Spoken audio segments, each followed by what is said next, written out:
Major साहब, पाकिस्तान में कुछ हो और उस पे आपका कमेंट ना आए, ऐसा पॉसिबल नहीं है। तो मैं आपसे पहला सवाल यही पूछना चाहूँगी फर्स्ट क्वेश्चन में कि आप क्या समझते हैं जो हज़ारा कम्युनिटी के साथ हुआ है, 5 दिन से वो लोग बाहर रोड पे बैठे हैं और डेड बॉडीज़ लेकर, और इससे पहले भी बहुत बार उनके साथ ये कुछ हो चुका है, इसको आप किस तरह देखते हैं? क्योंकि इसमें एक जो ग्रुप है हमारे यहाँ वो ये भी कह रहा है कि ये इंडिया ने करवाया है, इस वजह से मैं आपसे ये पूछना चाह रही हूँ।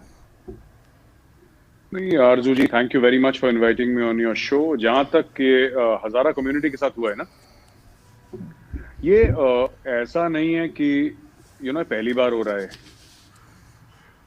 जैसे कि गिलगित बाल्टिस्तान में भी हुआ है, ये अंदरूनी सिंध में भी हुआ है, ये कराची में भी हुआ है, ये बलूचिस्तान में अब हो गया है। तो शिया किलिंग, शिया टारगेटिंग ये कोई नई बात नहीं है। कितने तो डॉक्टर, कितने तो इंटेलेक्चुअल मार दिए गए कराची में जो महाजिर थे। तो अगर हम ये बोलें कि नई बात है तो बिल्कुल नई बात नहीं, पर इससे ज्यादा मुझे दुख उसका नहीं हुआ जितना ज्यादा दुख, ठीक है, जाने गई इसका बहुत दुख है।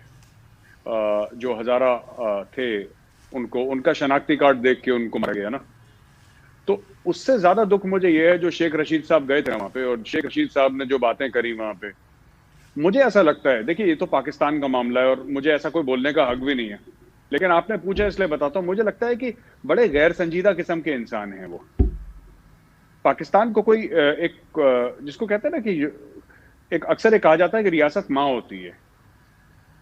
जो लोग अपने रिश्तेदारों की, अपने भाइयों बहनों की, अपने दोस्तों की लाश लेके सड़क पे बैठे हैं, उनसे आप कहते हैं कि साहब वो चेक एक्सेप्ट नहीं कर रहे हो, कैश मांग रहे हैं, ये तो गलत चीजें हैं। उन्होंने कभी मांगा भी नहीं बेचारों ने, ठीक है ना। और जहां तक आपकी ये बात है कि इंडिया ने मारा, वो फिर अब इसमें मैं क्या कह सकता हूं, मतलब इसमें तो मेरे पास कोई वर्ड्स नहीं है इसको बोलने के लिए कि इंडिया ने मारा। कहते हैं पानी ज्यादा छोड़ दिया पीछे से इंडिया ने, पाकिस्तान ने, बाढ़ आ गई, टिड्डी आ गया तो वो भी इंडिया ने कर दिए, और सभी इंडिया ने कर दिया। तो मुझे लगता है कि हाल बेहतरी की तरफ तभी जाएगा पाकिस्तान में जब मानेंगे कि ठीक है, हो सकता है इंडिया आपका दुश्मन है, हो सकता है इंडिया साजिशें भी करता हो, लेकिन अगर इंडिया की 100 गलतियां हैं, अगर आपके साथ 100 चीजें बुरी हो रही हैं, और मैं ये कहता हूं कि 95 इंडिया कर रही है, आपको लगता है ना हम दुश्मन है, काफिर है, ठीक है, हम कर रहे हैं, ठीक है, मान लेते हैं, अगर आप कहते हैं हम मान भी लेते हैं नाम के लिए ना कि इंडिया कर रही है, तो कहीं ना कहीं 100 में से 5 तो पाकिस्तानी भी सोचें कि यार ठीक है, इंडिया वाले बुरे लोग हैं ना, 95% तो इंडिया वाले बुरे हैं, लेकिन हो सकता है 5% हमारी भी कहीं ना कहीं गलती है। तो वो देखना चाहिए कि इंडिया ने कर दी। इंडिया क्यों मरवाएगा हजारों को, किस चीज के लिए? किसी ने ये नहीं बोला कि क्यों मरवाया शियाओं को, इंडिया क्यों मरवाया, इंडिया का क्या फायदा है? हर चीज के पीछे डायरेक्ट या इनडायरेक्ट फायदा होता है, ये कोई नहीं बताएगा। बस एक, जिसको कहते हैं ना कि एक शगुफा छोड़ दिया हवा में कि इंडिया ने करवाया था, बस कहानी खत्म। तो मुझे लगता है ऐसा नहीं करना चाहिए। और जैसे मैंने बोला, रियासत ना होती है, सबसे कोई संजीदा किस्म का इंसान, अब इनकी तो हरकतें भी ऐसी हैं कि इनको क्यों भेजा गया मुझे नहीं समझ में आता। और जहां पे इमरान खान, वो आपके वो क्या नाम है, जुल्फी साहब है, उनका पूरा नाम मैं भूल जाता हूँ, जुल्फी बुखारी, जुल्फी बुखारी, जुल्फी बुखारी, वो साहब वो ईरानियन एस्टेब्लिशमेंट के बड़े क्लोज हैं। जुल्फी बुखारी साहब का बड़ा है कि मसला के साहब वो गए तो उन्होंने बोला कि इमरान खान के लिए तुम क्या करोगे, और मैंने तो मतलब ये सब मुझे लगता नहीं है कि ये कुछ ऐसी बातें करनी चाहिए। जो अपनों की लाश लेके बैठे हैं, 4-5 दिन हो गए एहतजाज कर रहे हैं, प्रोटेस्ट कर रहे हैं, तो थोड़ा सा उनके साथ बातचीत करिए, एज ह्यूमन बींग्स, इंसान की तरह बातचीत करिए, हो सकता है मसले का कोई हल निकल आए। आप अच्छा चलिए, इंडिया तो बुरा है, आप कह रहे हैं इंडिया ने मरवा दिया, ठीक है, चलिए आपकी शो है, मैं एक बार के लिए एकेडमिकली स्पीकिंग, जिसको अंग्रेजी में कहते हैं हाइपोथेटिकली, मैं मान लेता हूं कि इंडिया ने मरवा दिया। क्यों मरवाया ये छोड़िए, इंडिया ने मरवा दिया, आपने बोला हमने मार लिया। क्या जरूरत है भाई, जिनके घर में जो लोग गए हैं, जो लोग जिनके घर में शहीद हुए हैं, लोग मरे हैं, आप उनको जाके जलील क्यों कर रहे हैं?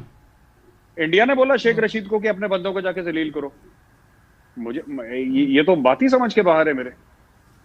जी नहीं, बिल्कुल आप ठीक कह रहे हैं। खैर, ये चीज़ तो बहुत एम्बैरेसिंग है जिस तरीके से जुल्फी बुखारी ने बात की और शेख रशीद ने बात की, लेकिन यहाँ पे दोनों ही कंट्रीज़ में एक ये आपने ट्रेंड नहीं देखा है मेजर साहब के, जब भी कोई बात होती है तो वहाँ पे कह देंगे पाकिस्तान ने किया, और पाकिस्तान अगर बलूचिस्तान में ख़ासतौर पे कुछ हो तो फ़ौरन ही भारत का नाम ले लेते हैं। सिर्फ बलूचिस्तान की बात नहीं है, सिंध में भी भारत का नाम लेते हैं, खैबर पख्तूनख्वा में भारत का नाम लेते हैं। उसका रीजन है, और मैं इसलिए नहीं कि मैं हिंदुस्तानी हूं इसलिए आरजू जी ये बात कर रहा हूं। इसमें इशू ये भी है आरजू जी की कहीं ना कहीं जब आपने एक नेशनल सिक्योरिटी स्टेट का कंस्ट्रक्ट बताया था ना, ये जो जानवर है ना जिसको हम नेशनल सिक्योरिटी स्टेट बोलते हैं, दिस एनिमल सो टू से, ये इसको दुश्मन चाहिए, क्योंकि अगर नेशनल सिक्योरिटी स्टेट का दुश्मन नहीं होगा तो नेशनल सिक्योरिटी स्टेट किस काम का। अगर आपने फौज को इक्तदार में बैठाना है तो फिर आपको तो लोगों को बताना पड़ेगा ना कि साहब आपका ये दुश्मन है इसलिए फौज इक्तदार में बैठी है। कुछ तो आपको टारगेट देना पड़ेगा लोगों को, वरना लोग कहेंगे साहब ये जनरल साहब की 15 करोड़ की कोठी कैसे है, इनकी तो तनख्वाह इतनी नहीं थी। आपको कोई स्टोरी बतानी पड़ेगी, तो फिर स्टोरी में वो इंडिया आ जाता है। हमारे यहाँ भी लोग हैं जो चीज में पाकिस्तान कहते हैं, लेकिन हमारे यहाँ थोड़ा सा एक ये बात है कि हमारे यहाँ अलग अलग मुख्तलिफ किस्म के ओपिनियंस भी हैं आरजू जी। जैसे एक नेता हमारा कहते हैं कि जो वैक्सीन है बीजेपी की है, हम इसको क्यों इस्तेमाल करें। तो ऐसी बात नहीं है, इंडिया में भी पूरा कार्टून चैनल चलता है। आप ये मत सोचिए कि यहाँ पे कार्टून चैनल नहीं चलता, यहाँ पे भी चलता है, ठीक है। लेकिन वो जो नेशनल सिक्योरिटी स्टेट है ना, कि कोई क्वेश्चन न कर पाए कि आपने जो बात बोली है, जो जर्नल ने बात बोल दी वो आखिरी है, वो लफ्ज आखिर है, आपने बोल दिया वो जनरल है, ये नहीं है इंडिया में अभी तक, थैंक गॉड जी। बिल्कुल, आपने जैसे अभी वैक्सीन की बात की, कल भी मैंने एक डिबेट देखी थी और शायद परसों भी इंडियन टीवी पे, तो उसमें एक तरफ की पार्टी यही कह रही थी कि जो वैक्सीन बनाई है वो सबसे पहले मोदी जी अपने ऊपर ट्राई करें और अपने मिनिस्टर्स पे ट्राई करें। तो आपके अपने ही लोग जो हैं वो भरोसा नहीं कर रहे, तो आपको क्या लगता है कि ये वैक्सीन ठीक होगी जो भारत बनाने जा रहा है या बना चुका है? आरजू जी, ये देखिए हमारे यहाँ ऑपोजिशन बातें करती है और उनकी भी गलती नहीं है ऑपोजिशन की। देखिए सब हार गए, इनके सबके कपड़े फट गए, इनकी जमानतें जब्त हो गई। अब इनका जो टोटल फोकस है वो टेलीविजन और सोशल मीडिया है, क्योंकि ग्राउंड पे तो रहा ही नहीं है, साफ कर दिया बीजेपी ने सबको ना, और आगे चल के 2024 में और पूरे साफ हो जाएंगे ये। मुझे तो लग रहा है कि जो बड़ी बड़ी पार्टियां वो सिंगल डिजिट में ना आ जाए पार्लियामेंट में। तो अब मैं क्या बोलूं कि विश्वास नहीं करते। देखिए बात यह है कि विश्वास पूरा है। आप WHO का देखिए, WHO ने क्या बोला है, बिल गेट्स फाउंडेशन ने क्या बोला है, जो बड़े बड़े वर्ल्ड की क्रेडिबल बॉडीज हैं वो क्या बोल रही हैं, है ना। तो people are congratulating India, saying well done. अब इनको कुछ ना कुछ तो करना है। कल अगर इनको बोल देगा, बड़ा पॉपुलर जोक है इंडिया में कि कल अगर इन ऑपोजिशन पार्टीज को मोदी बोल देगा ना कि जहर मत पियो, जहर पीने से मर जाते हैं, ये सबके सब एक लाइन में जहर पी लेंगे।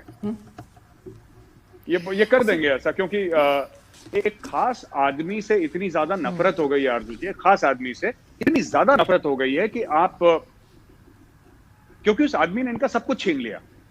आप समझिए, डिमोनेटाइजेशन से बहुत बड़े बड़े लोगों को बहुत चोट पहुंची है। जो बेसमेंट भरी थी ना, हजार के नोटों की गड्डियां बड़ी थी, कई 100 करोड़, वो सब उसने 8 बजे अनाउंसमेंट करी मोदी ने, 12 बजे वो रद्द हो गया। फिर जो भी बैंक में जो भी थोड़ा बहुत चिल्लर जमा कर पाए, व्हाटएवर द केस, बट आप तो ये चीज है। तो बहुत शिकायतें हैं लोगों की, और पूरा जिस तरीके से इंडियन सिस्टम पूरा का पूरा उलट पुलट कर दिया है, तो और ये शिकायतें जाएंगी नहीं। बट बात यह है कि the vast majority of people in India, vast majority of people, वो मोदी की लीडरशिप में बिलीव करते हैं, मोदी के नाम पे वोट डालते हैं, और मोदी के नाम से बीजेपी चल रही है। तो कई लोग हैं जो बीजेपी को ज्यादा पसंद नहीं करते, राइट। वो कहते हैं वो चाहे वेस्ट बंगाल में वोट दें, एक छोटे चुनाव में, छोटे इलेक्शन में, या तमिलनाडु में दें, और खड़ा कोई भी हो, कहते हैं हमने मोदी को वोट दिया। As far as they are concerned, उन्होंने मोदी को वोट दिया है। So that is the level of brand equity that Narendra Modi has. वो हमें कभी नहीं भूलना चाहिए। Tremendous brand equity.